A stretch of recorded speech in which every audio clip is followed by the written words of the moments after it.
Hey there, welcome to the second installment of Basic Left Hand Technique. First of all, we're going to go review what we did last time.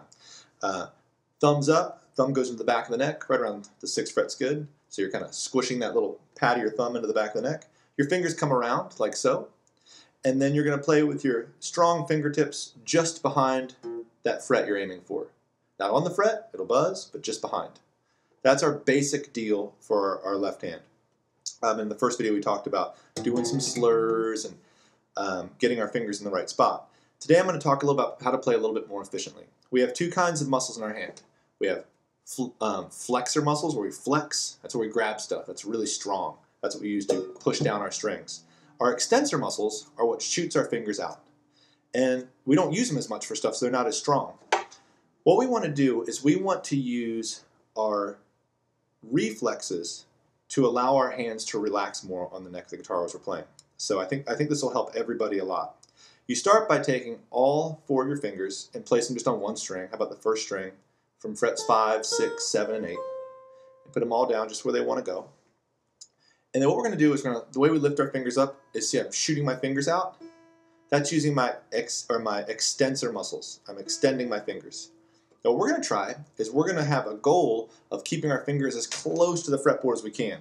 See, when I play, and you see a lot of players that have been playing for a while, their fingers stay pretty close to the fretboard, which is much more efficient.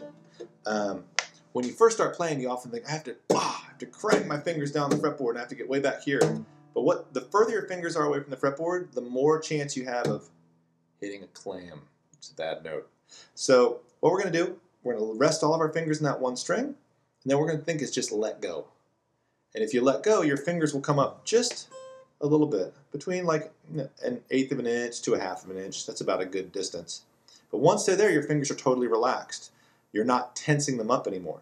Whereas if you're taking a chord and trying to change it and shoot your fingers up, they get tense and you're like, it's hard to get to the next chord. But if I play a chord and just relax my fingers, it allows me to move quickly into the next.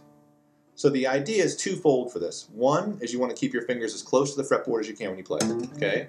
You don't want to have them jumping up really high. And the way to achieve that is to put relaxation into your playing, which is done by playing a chord or a group of notes and practicing the idea of just letting go and letting your fingers just relax and jump off the fretboard. You put that into practice with a scale, you're just practicing tension and relaxation, which is a concept that's been overplayed in the last 10 years of pedagogy, I think, a little bit, because sometimes you want to just really just go big and put a lot of angst and tension into your playing.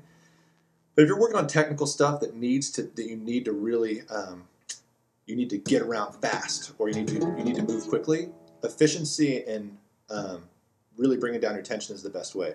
So to review it, all fingers down, let your fingers go, let them jump off the strings.